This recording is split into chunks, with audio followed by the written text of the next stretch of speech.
Hello friends, welcome to voice winner. आज हम पढ़ेंगे मल्हार की पाठ्य पुस्तक में पार्ट 8। चैप्टर का नेम है बिरजू महाराज से साक्षात्कार। तो इस चैप्टर को हम अच्छे से पढ़ेंगे और समझेंगे भी। अगर आपको किसी और सब्जेक्ट की वीडियो चाहिए तो आप प्लेलिस्ट में जाके उस वीडियो को अच्छे से देख भी सकते हो और पढ़ भी सकते हो। तो चलिए इस चैप्टर को शुरू करते हैं बिना देरी किए। पार्ट 8, बिरजू महाराज से साक्षात्कार। तो पहले हम बिरजू महाराज से साक्षात्कार थोड़ा बताएंगे, फिर इसके बाद हम पूरे चैप्टर को अच्छे से पढ़ेंगे। बिरजू महाराज जो थे वो भारत के प्रसिद्ध डांसर थे, मतलब वो कथक वगैरह करते थे। ठीक है, इनका पूरा नाम जो था ब्रजमोहन मिश्र था। इनका पूरा नाम क्या था? ब्रजमोहन मिश्र था। इन्होंने अपने नृत्य और मेहनत से पूरी दुनिया में नाम कमाया था, क्योंकि इनको कथक वगैरह बहुत अच्छे से आता था, तो उन्होंने अपनी मेहनत से पूरी दुनिया में नाम कमाया। तो इस पार्ट में हम इनके साथ हुए साक्षात्कार के माध्यम से जानेंगे कि इन्होंने सफलता कैसे पाई और हमें क्या सीख मिलती है। तो चलिए शुरू करते हैं, देखते हैं इन्होंने क्या बताया है। कथक की जब भी बात होती है तो हमारे मस्तिष्क में एक नाम अवश्य आता है, बिरजू महाराज। हमारे दिमाग में एक नाम जरूर आता है, तो वो किसका नाम है? बिरजू महाराज का।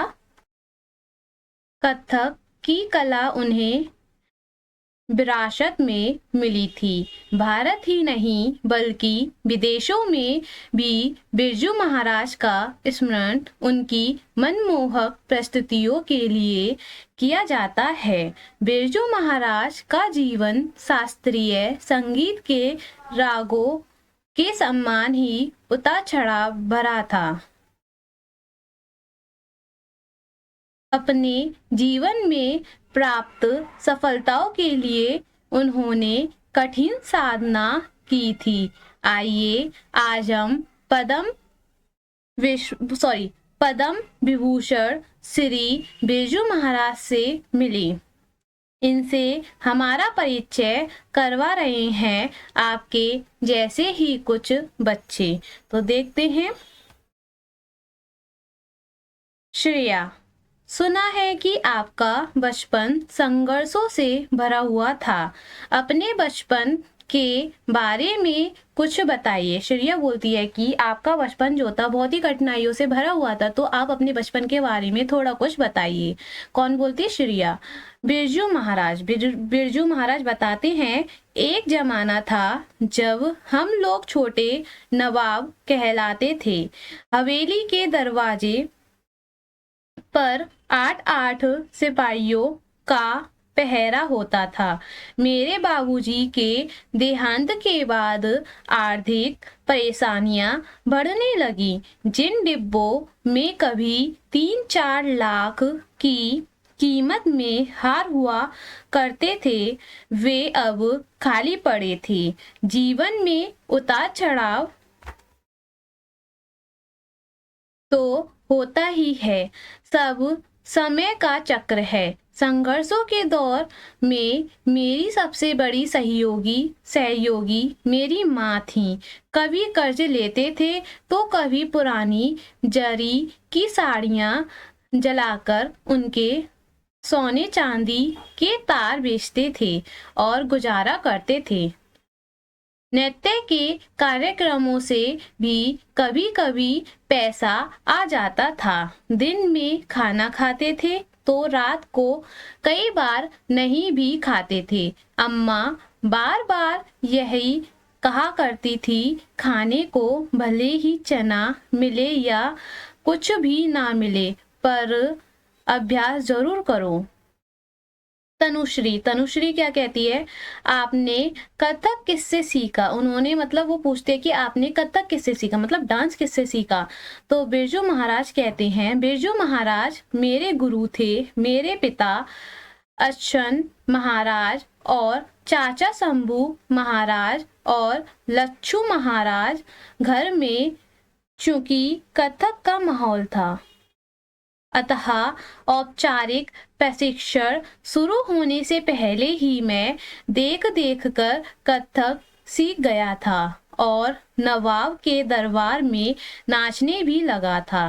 कथक की तालीम शुरू करते समय गुरु शिष्यों को गंडा ताबीज बांधते हैं और शिष्य गुरु को भेंट देता है। जब मेरी तालीम शुरू होने की बात आई तो बाबूजी ने कहा, भेंट मिलने पर ही गंडा बांधूंगा।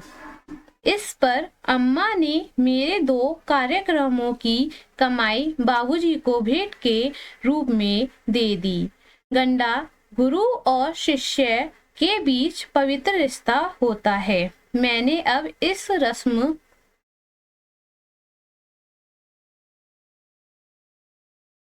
को उल्टा कर दिया है।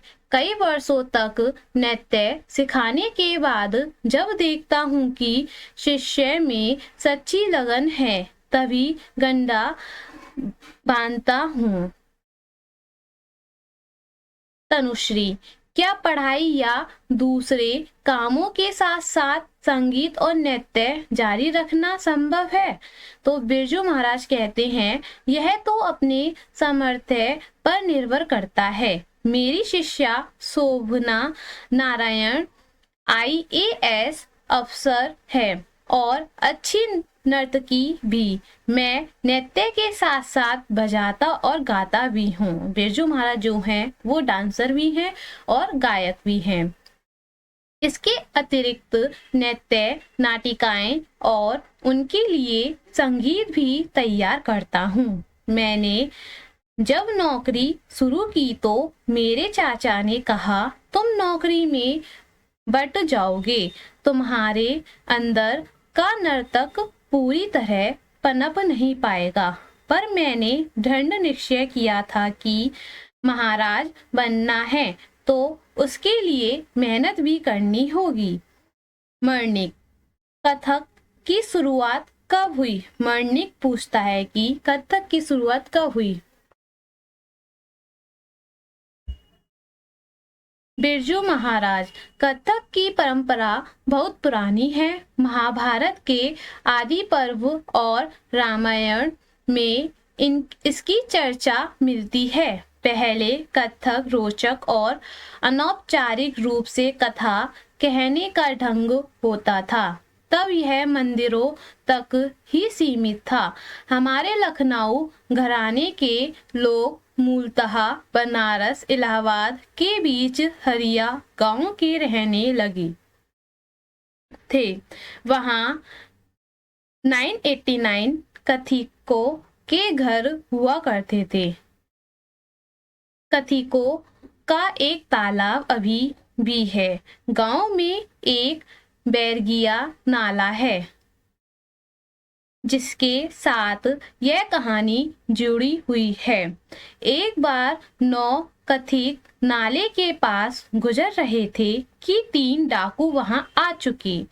कुछ कथिक डर गए, किंतु उन कथिकों की कला में इतना दम था कि डाकू सब कुछ भूलकर उन कथिकों के कथक में मगन हो गए। तब से यह पद लोगों में प्रचलित हो गया। वहां पे 3 डाकू थे। तब तक उन्होंने उनकी डांस वगैरह देखा तो वो भी क्या हो गए थे, कथिकों की कला में वो भी मगन हो गए थे, है नी। यह पंक्ति है, पहले हम इस पंक्ति को पूरा पढ़ेंगे फिर उसके बाद समझेंगे, ठीक है। तो बैरगिया नाला जुलूम जोर, 9 कथिक नचावे 3 चोर, जब तबला बोले दिन दिन, तब एक एक पर 3 3। तो बैरगिया नाला जुलूम जोर मतलब कोई व्यक्ति बहुत ज्यादा जबरदस्ती और ताकत से काम करवा रहा है। मतलब कोई एक ऐसा व्यक्ति है जो बहुत ही ज्यादा जबरदस्ती तरीके से और एक ताकत से मतलब वो काम करवा रहा है, दूसरों पर दबाव डाल रहा है कि तुम यह काम करो, ठीक है। 9 कथिक नचावे 3 चोर मतलब एक व्यक्ति कई लोगों को अपने इशारों पर चला रहा है। सब उसी के इशारों पर क्या कर रहे हैं, नाच रहे हैं। तो एक व्यक्ति है वो अपने इशारों पर नचा रहा है। जैसे कि मान लो कि कोई व्यक्ति है, उसने बोला कि ये काम कर, वो काम कर, ये काम पूरा होना चाहिए, तो इसे क्या बोलते हैं, अपने इशारों पर नचाना। वो उसका पूरा काम कर रहा है तो वो व्यक्ति अपने इशारों पर पूरा नचा रहा है। जब तबला बोले धिन धिन, मतलब जब तबला बजाना शुरू होता है माहौल में हलचल या शुरुआत हो जाती है। माहौल में क्या हो जाता है, एकदम हलचल मतलब शोर वगैरह मच जाता है। तब एक एक पर तिन तिन, मतलब तब हर एक साथ कई लोग जुड़ जाते हैं, यानी काम या हलचल बढ़ जाती है। मतलब जब तबले की आवाज सुनकर एक साथ लोग जुड़ जाते हैं और हलचल और ज्यादा बढ़ जाती है, मतलब शोर वगैरह बहुत ही ज्यादा बढ़ जाता है। ठीक है। लखनऊ घराने के बाद जयपुर घराने और फिर बनारस घराने का विकास हुआ। इसके अलावा रायगढ़ के महाराज चक्रधर की भी अपनी अलग शैली थी। श्रेया, क्या नृत्य सीखने के लिए संगीत जानना जरूरी होता है? श्रेया पूछती है कि नृत्य सीखने के लिए संगीत जानना जरूरी होता है। तो देखते हैं। बिरजू महाराज, गाना, बजाना और नाचना ये तीनों संगीत का हिस्सा है। संगीत में लय होती है, उसका ज्ञान आवश्यक है। नृत्य में शरीर, ध्यान और तपस्या का साधना होता है।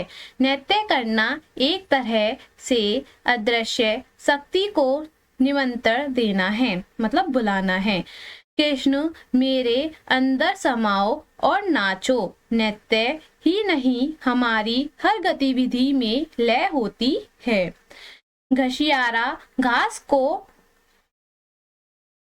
हाथ से पकड़कर उस पर हसिया मारता है और फिर घास हटाता है। मारने और हटाने की इस लय में जरा भी गड़बड़ी हुई नहीं कि उसका हाथ गया, मतलब कट गया। अगर उसकी लय वगैरह बिगड़ गई, गड़बड़ी वगैरह हो गई तो उसका हाथ बिगड़ गया। लय हर काम में, नृत्य में, जीवन में संतुलन बनाए रखती है। लय एक तरह का आवरण है जो नृत्य को सुंदरता प्रदान करती है। अगर नर्तक को सुर ताल की समझ है तो वह जान पाएगा कि यह लहरा ठीक नहीं है। इसके माध्यम से नृत्य अंगों में प्रवेश नहीं करेगा। तनुश्री क्या बोलती है, देखते हैं। आपने कथक में कई नई चीजें भी जोड़ी है ना, मतलब वो पूछती है कि आपने कथक में कुछ नई चीजें भी जोड़ी है ना। तो देखते हैं। बिरजू महाराज, कथक की पुरानी परंपरा को तो कायम रखा है। हाँ, उसके प्रस्तुतिकरण में बदलाव किए हैं। हमने गौर किया कि हमारे चाचा लोग और बाबूजी नाचते तो खूबसूरत थे ही, उनके खड़े होने का अंदाज भी निराला होता था। हमने उन भाव भंगिमाओं को भी कथक में शामिल कर लिया। चाचा लोग और बाबूजी हमारे लिए ब्रह्मा, विष्णु, महेश थे। हमने तीनों की शिक्षा को इकट्ठा करके एक नया रूप बनाया, मतलब एक नया रूप तैयार किया। इसी प्रकार टैगोर, त्यागराज आदि कई आधुनिक कवियों की रचनाओं को लेकर भी कथक रचनाएं तैयार की। तनुश्री, पर ये लोग तो अलग अलग भाषाओं के कवि थे। बिरजू महाराज, भाषाएं अलग अलग होती हैं पर इंसान तो सब जगह एक से होते हैं।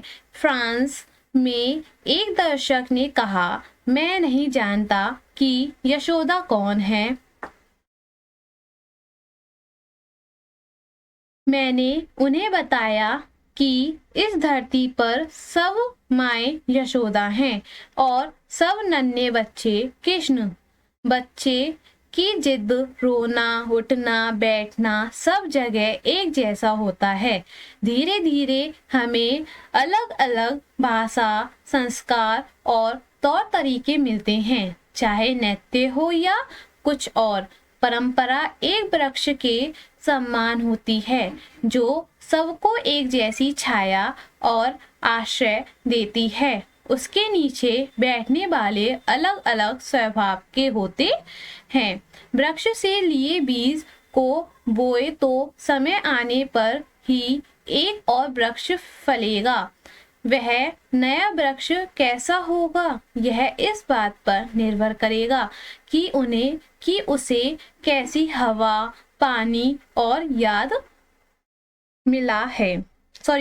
खाद मिला है। ठीक है। मणिक, आपने जब सीखना शुरू किया था तब से अब तक कथक की दुनिया में क्या क्या बदलाव आए, तो देखते हैं। बिरजू महाराज, पहले मंच नहीं होते थे। फर्श पर चांदनी बिछाने की बड़ी सफेद चादर बिछी होती थी जिस पर कथक होता था और दर्शक चारों ओर बैठते थे। श्रृंगार के लिए चंदन लेप और होठ रंगने के लिए पान होता था। तो वो कथक के बारे में बता रहे हैं कि पहले क्या क्या होता था, कैसे बैठते थे, श्रृंगार वगैरह कैसे करते थे, तो वो सब बता रहे हैं। ठीक है। पहले नर्तक कथा के दृश्यों का ऐसा विस्तृत वर्णन करते थे कि दर्शक के सामने पूरा दृश्य खींच जाता था कि कैसे गोपियों ने घड़ा उठाया, धीमी चाल से पनघट की ओर चली, पीछे से कृष्ण चुपचाप आए, कंकड़ उठाया और दे मारा। अब सिर्फ पनघट की गत देखो कहकर बाकी दर्शक की कल्पना पर छोड़ दिया जाता है। श्रेया, आपने गाना बजाना और नाचना कब शुरू किया? श्रेया पूछती है कि गाना बजाना नाचना आपने कब शुरू किया था? तो देखते हैं बिरजू महाराज क्या बताते हैं। बिरजू महाराज, बहुत छुटपन से ही, मतलब छोटेपन से ही, बहुत छोटेपन से ही, बहुत छुटपन से ही तबला पीटना शुरू कर दिया था। चाचा ने कहा, लड़के के हाथ में लय है। 5 साल का होते होते हारमोनियम पर लहरा बजाने लगा। सबको खुश करने के लिए फिल्मी गाने भी खूब गाता था। एक बार सबकी फरमाइश पर सुरैया के एक गाने पर देर तक नाचा। बहनों ने बड़े शौक से बिंदी चुन्नी से सजा दिया था। तब तक चाचा आ गए। बस डर के मारे तुरंत सब कुछ उतार फेंका और छिप गया। मतलब उन्होंने बताया कि छोटेपन से ही उन्होंने तबला पीटना, मतलब तबला बजाना शुरू कर दिया था। और चाचा ने कहा कि उसके हाथ में क्या है? लय है। बजाने के लिए एक लय होती है ना, जब हम बजाते हैं तो उसके हाथ में लय है। और 5 साल के हुए तो उन्होंने हारमोनियम पर लहरा बजाना सीख लिया था, है नी। तो सबको खुश करते थे, फिल्मी गाने भी खूब गाते थे वो। और एक बार सबकी फरमाइश पर सुरैया के एक गाने पर देर तक नाचा वो, है नी। बिरजू महाराज देर तक नाचे और बहनों ने बड़े शौक से ही बिरजू महाराज को बिंदी चुन्नी से सजा दिया था। जैसे ही चाचा आए वो डर की वजह से छुप गए और सब चीज फेंक दिया जो उन्होंने पहना था, है नी। मणिक, शास्त्रीय नृत्य और लोक नृत्य में क्या अंतर है? तो देखते हैं। बिरजू महाराज, लोक नृत्य सामूहिक होता है। दिन भर की मेहनत के बाद लोग थकान दूर करने और मनोरंजन के लिए इकट्ठा मिलकर नाचते हैं। दूसरी ओर शास्त्रीय नृत्य में एक नर्तक अकेला ही काफी होता है। लोक नृत्य नचाने वालों के अपने मन बहलाव और संतुष्टि के लिए होता है, जबकि शास्त्रीय नृत्य दर्शकों के लिए होता है। शुरू में कथावाचक भी लोक नर्तक हुआ करता था। धीरे धीरे जब उसकी खास शैली व रूप निश्चित होता गया तो वह शास्त्रीय नृत्य हो गया। श्रेया, इस समय भारत में शास्त्रीय नृत्य की क्या स्थिति है? तो बिरजू महाराज, कुछ वर्ष पहले तक स्थिति दयनीय थी, अब इसकी लोकप्रियता बढ़ रही है, पर शोर वाले संगीत नृत्य का भी खूब प्रचलन है। मैं सबसे यही कहता हूँ, वह संगीत सुनो देखो, लेकिन अपनी परंपरा की गहराई को भी समझो, अनुभव करो। तनुश्री, कर्नाटक और हिंदुस्तानी शैली के संगीत की तरह क्या दक्षिण और उत्तर के नृत्य में भी अंतर है? तो बिरजू महाराज कहते हैं, कथक, भरतनाट्यम, कुचिपुड़ी, कथकली, मोहिनी अट्टम, ओडिशी, मणिपुरी ये शास्त्रीय नृत्य की प्रमुख शैलियाँ हैं। संगीत और गाने के ढंग का अंतर तो है ही, इसके अतिरिक्त भी हर नृत्य की अपनी लय और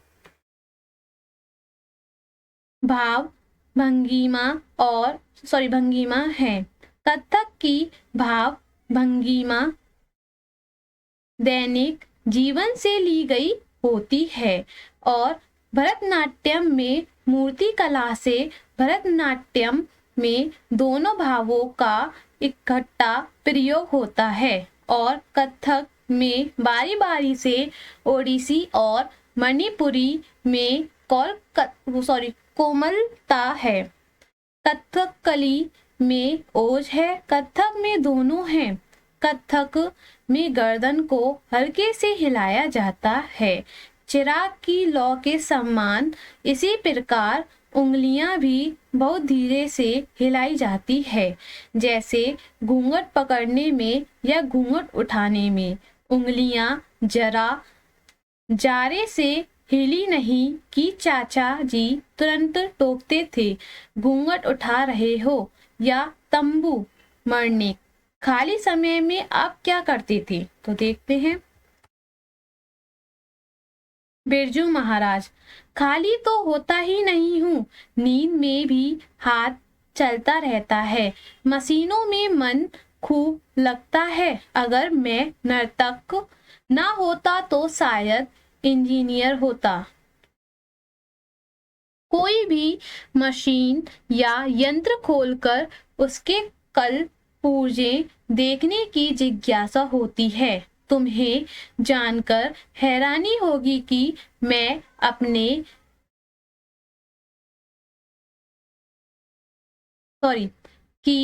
अपने ब्रीफ केस में हरदम पेचकस और दूसरे छोटे मोटे औजार रखता हूँ। कभी अपना पंखा फ्रिज ठीक किया तो कभी और मशीनें। बेटी दामाद चित्रकार हैं, उन्हें देख देख कर पेंटिंग बनाने का भी शौक हो गया है। प्रिया रात 12 बजे के बाद चित्र बनाने बैठता हूँ। जब नींद से आंखें बंद होने लगती है तो ब्रश एक तरफ रख देता हूँ और सो जाता हूँ। पिछले 2 वर्षों में लगभग 70 चित्र बनाए हैं। कितने? 70। श्रेया, अगर कोई बच्चा गाना बजाना या नृत्य सीखना चाहे पर घर के लोग ना चाहते हो तो ऐसे में क्या करना चाहिए? सही बात, मुझे भी ये जानना है कि अगर कोई बच्चा गाना बजाना नृत्य सीखना चाहे तो और घर के लोग नहीं मानते हैं तो क्या करना चाहिए? और आप मतलब कुछ बच्चे ऐसे होंगे इसका आंसर भी जानना चाहेंगे, तो देखते हैं क्या बताते हैं बिरजू महाराज। बिरजू महाराज, आजकल के माँ बाप से मेरी विनती है कि यदि बच्चे की रुचि है तो उसे लय के साथ खेलने दें। जैसे अन्य खेल हैं वैसे ही यह भी एक खेल है जिसमें बहुत कुछ सीखने को मिलता है। इस खेल की दुनिया में संतुलन, समय का अंदाजा व सदुपयोग बच्चे के बौद्धिक विकास के लिए बहुत महत्वपूर्ण है। तनुश्री, क्या आपके परिवार में लड़कियों ने कथक नहीं सीखा? बिरजू महाराज, मेरी बहनों को कथक नहीं सिखाया गया, पर मैंने अपनी बेटियों को खूब सिखाया। लड़कियों के पास शिक्षा या कोई ना कोई हुनर अवश्य होना चाहिए ताकि वे आत्मनिर्भर हो सकें। सही बात, लड़कियों में कोई ना कोई हुनर होना चाहिए। मतलब किसी लड़की को कुछ पसंद होता है, जैसे किसी लड़की को डांस पसंद होता है, किसी को गायक मतलब गाना पसंद होता है। मतलब हर लड़कियों में कुछ ना कुछ होता है, हुनर होता है नहीं। हुनर ऐसा खजाना है जिसे कोई नहीं छीन सकता और वक्त पड़ने पर काम आता है। बच्चों, तुम लोग संगीत सीखते हो? यदि नहीं, जो जरूर सीखो। यदि जो लोग संगीत नहीं सीखते हैं तो वो जरूर सीखें। मन की शांति के लिए यह बहुत जरूरी है। लय हमें अनुशासन सिखाती है, संतुलन सिखाती है। नाचने गाने और बजाने वाले एक दूसरे के साथ तालमेल बैठाकर एक नई रचना करते हैं। सुर और लय से हमें एक दूसरे का सहयोगी बनकर अपने लक्ष्य की ओर बढ़ने की प्रेरणा मिलती है। तो इस चैप्टर में क्या सीखा? बिरजू महाराज ने इस चैप्टर में मतलब अपने बारे में बताया कि उन्होंने नृत्य कैसे सीखा है नी, और लड़कियों के लिए उन्होंने प्रेरणा भी दी है कि हर लड़कियों को सीखना चाहिए, अपने आप पर आत्मनिर्भर रहना चाहिए। तो बिरजू महाराज ने इस चैप्टर में मतलब अपने बारे में बहुत ही ज्यादा अच्छे से बताया। तो आप एक बार इसको अच्छे से पढ़ोगे है नी, मतलब शांति दिमाग से पढ़ोगे अच्छे से तो समझ में आ जाएगा। बस पढ़कर ही समझ में आ जाएगा, किसी की जरूरत नहीं पड़ेगी आपको। ठीक है, तो यह चैप्टर यहीं पर ही खत्म होता है। अब आगे देखते हैं।